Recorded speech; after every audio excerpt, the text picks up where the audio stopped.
online Manipur YouTube channel से बेंगबीर पे मैं पुम नंग पोम का नताराम नुकसरे हन बदयम नंबर ओइबा अपडेट अमखतंग थमजगे छना लाइबक दिल्ली दगी कुकी मिलिटेंट्स संगी मरक नोंगमई काप यावबगी वीडियो वायरल ओइरख्रबा चुराचंदपुर पुलिस की head constable Shyamlal Paul ngasi थबुकतगी सस्पेंड तौख्रे अदुगा मथंगी अपडेट असना लंगोन बमैति दगी अपडेट अमखत थमजगे आरामबाई तेंगोन की यूनिट 19 सारगा पैसा खैरम बमिसक अदु फारे ममिंग सईद इमरान खान कवी माना सिजनरीब फोटो असिना मियोय अटोप अमगिनी मयामना हाना चममनरंब अदु वीडियो असि येंगागा ज्ञान तबिरो अदुगा मथंगी अपडेट असना कमदौनो ओइरखिबगे माई पाखरब मियोयसिंग जेनकॉम सोशल मीडिया नेटवर्क की मतम असिदा व्हाट्सएप अमसुंग फेसबुक खंगदब मियोय लेरमगदब मानदे व्हाट्सएप की को फाउंडर अमदि चीफ एग्जीक्यूटिव ऑफिसर ओइरब जेनकॉम ना हजिक सेंजाव पाइब मिसक अमा ओइबा ngamnaba पुंसी अनब सरुक अवाब खुदोंचादब कया मरम मयकनकी महाग यूक्रेन की लाइरब इमुंग अमद पोखिबनी मपान युम साबगी थबुक यावदुना इमुंग पुबनी ममादि इचम संबी युमगी मौनी कुमजा लिसिंग चांपन मौद्रगा निथोइदा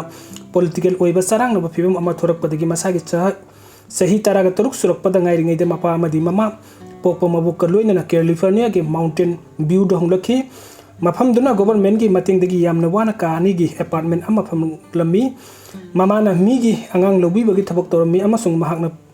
ग्रोसरी दुकान अमदा वाइतैबगी थबक तौखी मतम खरा लैरगा अपोकप मपासु मकोइगी मनाक्ता लाकदबनी अदुबु ngamखै लांथोरप ngamखिदे मतम खरा लैरगा मपा अदु यूक्रेन दा अरुइबा यहिप तानखिरमी मसागी सही तरागा निपान सुरकपद कोहमना प्रोग्रामिंग दा थवाई याव बहुरखी वखल अदुना लमजिंग ओइरगा सेंट जोस यूनिवर्सिटी दा मिंगसलमी अहांगब मतमदा द सिक्योरिटी